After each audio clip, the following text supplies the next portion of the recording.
Hai guys, kali ini saya akan merangkum film horor Indonesia berjudul The Demit Gunung Kidul 2011. Tanpa basa-basi lagi, monggo disimak ceritanya.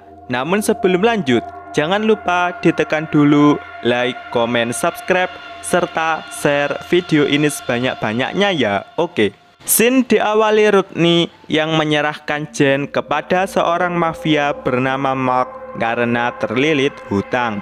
Mark pun menikahi Jen dengan pesta meriah. Diceritakan jika Jen ini menggantikan posisi saudarinya bernama Vicky yang meninggal di Gunung Kidul. Andai aja papa nggak harus melunasi hutang-hutang dia sama Mark, mungkin gue nggak harus nikah sama Mark untuk gantiin Vicky. Di malam pertama, Jen ngode-ngode Mark, namun nggak ada respon dan malah pergi. Jen pun akhirnya tidur.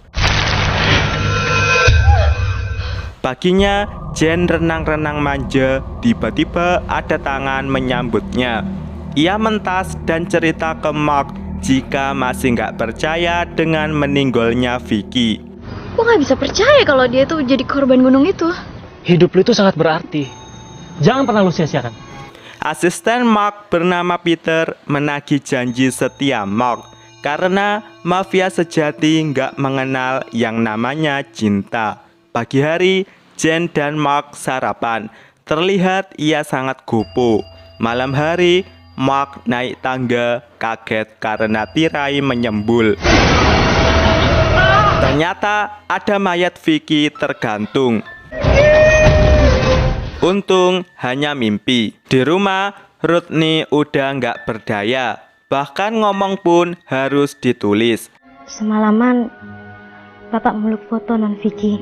Singkat cerita, Jen dan Mark boyong ke rumah baru. Barang-barang mewah anehnya semua ditutupi kain putih. Mark juga menyiapkan Peter sebagai penjaga rumah. Malam hari, Jen melihat Mark masih di meja kerja. Ia mengajak tidur namun ditolak. Abang masih banyak kerjaan. Kamu tidur duluan ya. Di kamar, Jen bertemu Vicky. Tentu saja hanya mimpi. Jen pun menenangkan diri dengan mandi kum-kum. Mereka lanjut sarapan, kemudian Jen pamit pergi. Disinilah Peter datang mengabarkan Mark jika ada rapat besar. Di sisi lain, sahabat Jen bernama Fabio memberanikan diri menyusup ke rumah Mark. Ia menemui Jen yang melakukan sesi pemotretan. Tar dulu ya ngobrolnya, gue lagi dikejar deadline nih. Baru masuk, ada pajangan jatuh sehingga Fabio memakunya. Karena berbunyi nyaring, Fabio merusak tembok itu. Disinilah terdapat tulang belulang Vicky. Polisi pun mengevakuasi tulang belulang tersebut. Jen menelpon Mark, namun gak ada kabar. Mark pulang disambut garis polisi dan Fabio yang tidur. Ia langsung mencari Jen yang protes karena dibelikan rumah berisi mayat. Jen menunjukkan kalung kopelnya dengan Vicky kepada Fabio. Datanglah Peter yang memberikan clue bernama Dr. Tan. Siapa Dokter Tan? Kunci dari semua permasalahan ini. Mereka datang ke markas Mark. Disinilah Mark cerita ke Peter jika arwah Vicky menuntut balas kepadanya. Karenanya Mark harus minum obat penenang. Jen dan Fabio ke Gunung Kidul, lokasi meninggalnya Vicky saat liburan bersama Mark. Dari padang rumput sampai aliran sungai mereka telusuri. Tepat di air terjun mereka berunding. Bokap gue emang nggak tahu soal kasus perkembangannya Vicky. Maka dari itu gue kesini. Gue pengen nyari bukti-bukti. Malam hari mereka sampai di rumah. Ternyata Mark sudah menyiapkan kejutan ulang tahun.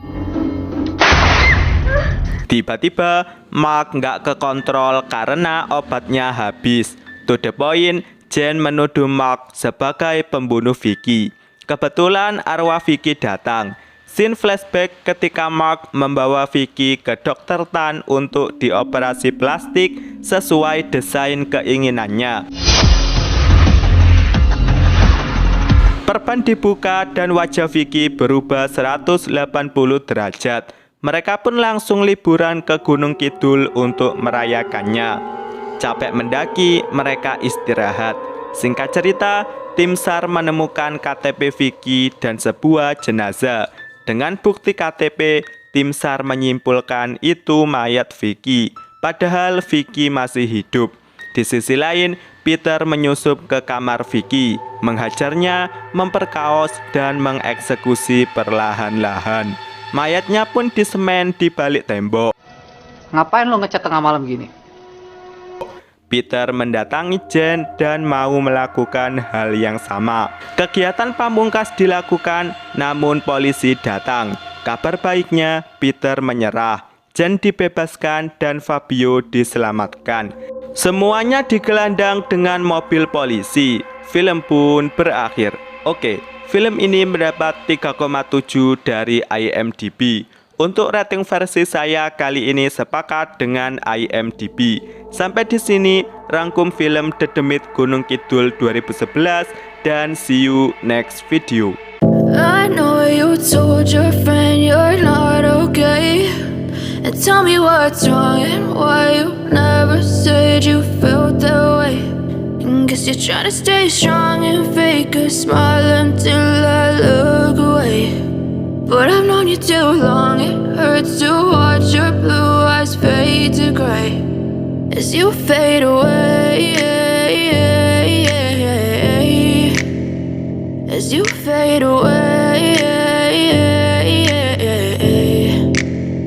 Yeah, I'm about to fade away, cause every time I wake up I feel like it's Monday. Something's going wrong with all the chemicals up in my brain. All of a sudden I don't look at anything the same way. Gotta build up of my thoughts sitting in an ashtray. I'm sorry that I'm so inconvenient, okay. Just let me be me and I'll stay out of your way. I can see the way you look at me, I'm such a disgrace. I never really asked to be brought into this place. You wanna love me? Well then baby I have a taste. All the highs and the lows, no you'll never be the same. I don't really wanna hurt you but I can't control the pain. If you're sticking by my side maybe we could be okay. Okay, maybe you could be the change I need today. I promise that I've never felt this way. I really hope that you will choose to stay through all the pain. I know you told your friend you're not okay, and tell me what's wrong and why you never said you felt that way.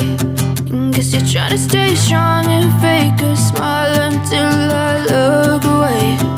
But I've known you too long, it hurts to watch your blue eyes fade to gray as you fade away, as you fade away, as you fade away.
Tell me what's wrong and why you never said you felt that way.